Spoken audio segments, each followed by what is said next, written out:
अस्सलाम वालेकुम, मेरा नाम ज़मीन है। उम्मीद करता हूँ कि आप सब खैरियत से होंगे। आज की वीडियो के अंदर हम डिस्कस करने वाले हैं एवरीडे साइंस से रिलेटेड 30 मोस्ट इंपॉर्टेंट एमसीक्यूज। जैसा कि आप जानते हैं कि एवरीडे साइंस जो है वो एक इंपॉर्टेंट पोर्शन है वन पेपर एमसीक्यू का, जो वन पेपर एमसीक्यू प्रिपरेशन के लिए बहुत ही ज्यादा ये इंपॉर्टेंट है और इसमें से 10 से 15 क्वेश्चन जो है वो आपको एग्जाम में आ सकते हैं। तो स्टार्ट करते हैं आज की वीडियो क्वेश्चन नंबर 1 के साथ। क्वेश्चन नंबर 1 हमारे पास है, the study of weather is called. Weather की स्टडी को क्या कहा जाता है? तो इसका आंसर हमारे पास है मेट्रोलॉजी। तो आपने याद रखना है कि meteorology is the study of weather. Next question हमारे पास है, how many time zones are in the world. दुनिया के अंदर कितने टाइम जोन्स हैं? तो इसका आंसर हमारे पास है 24। तो आपने याद रखना है कि there are 24 time zones in the world. What natural phenomena are measured by the Richter scale. कौन सा एक ऐसा नेचुरल फिनोमेना जिसको हम रिचर स्केल से मेजर करते हैं? तो इसका आंसर हमारे पास है अर्थक्वेक। तो जो जल्जले को मेजर करने वाला इंस्ट्रूमेंट है उसको हम रिचर स्केल कहते हैं। नेक्स्ट क्वेश्चन हमारे पास है, what melted rocks eventually becomes lava. क्या चीज मेल्ट होती है जो कि फिर लावा बन जाती है? तो इसका आंसर हमारे पास है मैग्मा। तो आपने ये चीज याद रखनी है कि magma rock eventually becomes lava when it's become melted. Next question हमारे पास है, what prevents the earth atmosphere from drifting away into the space. क्या चीज जो है वो अर्थ के एटमॉस्फेयर को प्रिवेंट करती है, बचाती है कि वो स्पेस में ना गिर जाए? तो इसका आंसर हमारे पास है ग्रेविटी। तो ग्रेविटी जो है वो प्रिवेंट करती है अर्थ एटमॉस्फेयर को from drifting away into the space. Next question हमारे पास है, tocopherol is the chemical name of which vitamin. Tocopherol जो है वो कौन से विटामिन का केमिकल नेम है? तो इसका आंसर हमारे पास है विटामिन ई। तो टोकोफेरोल जो है वो विटामिन ई का केमिकल नेम है। Iodise salts contains the iodine salts of which metal. जो आयोडाइज साल्ट होता है उसके अंदर कौन से मेटल के आयोडीन साल्ट्स होते हैं? तो इसका आंसर हमारे पास है पोटाशियम। तो ये चीज अपनी याद रखनी है कि आयोडाइज साल्ट जो होता है उसके अंदर आयोडीन साल्ट जो होता है वो पोटाशियम का होता है। What is the name of the biggest part of the human brain. इंसानी दिमाग का सबसे बड़ा जो पार्ट है उसका नाम क्या है? तो इसका आंसर हमारे पास है सेरिब्रम। तो आपने याद रखना है कि cerebrum is the biggest part of the human brain. The psychological test of human emotions and personality using ink blots is formally known as what. जो एक साइकोलॉजिकल टेस्ट है ह्यूमन इमोशंस का और पर्सनैलिटी का जिसको हम इंक ब्लॉट्स के through use करते हैं उसको क्या कहा जाता है? तो इसका आंसर हमारे पास है रोरकाश। तो ये चीज आपने याद रखनी है कि psychological test of human emotions and personality using ink blots is formally known as Rorschach.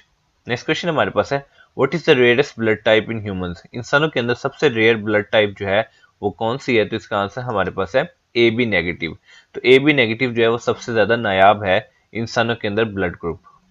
Next question हमारे पास है, vitamin B is found in. Vitamin B जो है किसमें पाया जाता है? हमारे पास डिफरेंट ऑप्शन दिए गए हैं, इसमें से आपको बताना है कि इसमें से किसके अंदर विटामिन बी जो है वो पाया जाता है। हमारे पास डिफरेंट ऑप्शंस हैं, sea foods, fruits and vegetables, seeds या नन ऑफ दिस। तो इसका आंसर हमारे पास है सीड्स। तो विटामिन बी जो है वो सीड्स में पाया जाता है।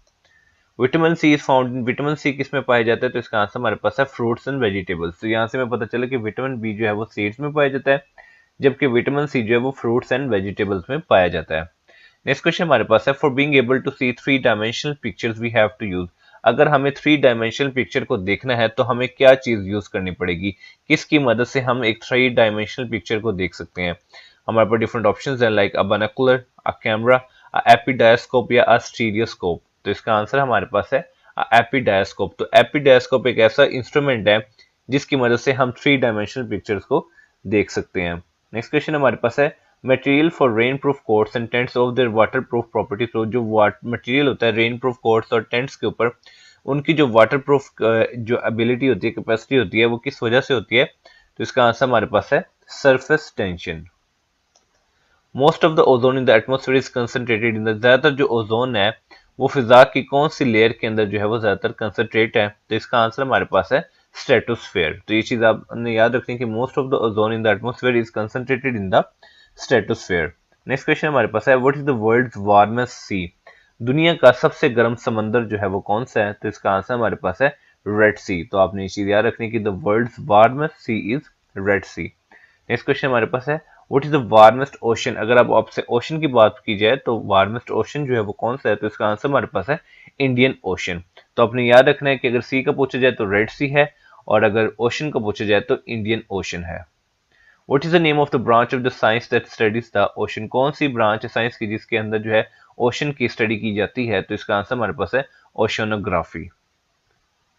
The outer most layer of the earth is called, जो अर्थ की आउटर मोस्ट लेयर है उसको क्या कहा जाता है? तो इसका आंसर हमारे पास है क्रस्ट। तो आपने याद रखना, crust is the outer most layer of the earth. The lowest region of the earth atmosphere comes between the earth and stratosphere, what is the region name? जो लोएस्ट रीजन अर्थ एटमोस्फेयर का, जो कि अर्थ और stratosphere के दरमियान में आता है, इस रीजन को क्या कहते हैं? तो इसका आंसर हमारे पास है ट्रोपोस्फेयर।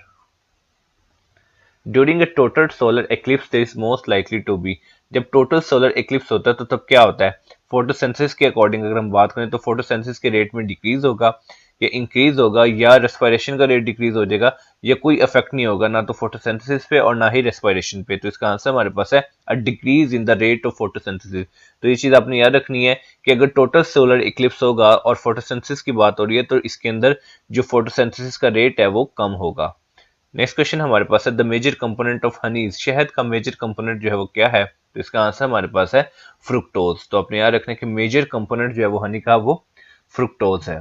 नेक्स्ट क्वेश्चन हमारे पास है which term describes the emission of light by living organism, कौन सी टर्म इसमें से ये चीज डिस्क्राइब कर रही है कि एक लिविंग ऑर्गेनिज्म से लाइट का इमिट होना, निकलना? तो इसका आंसर हमारे पास है बायोल्यूमिनेसेंस।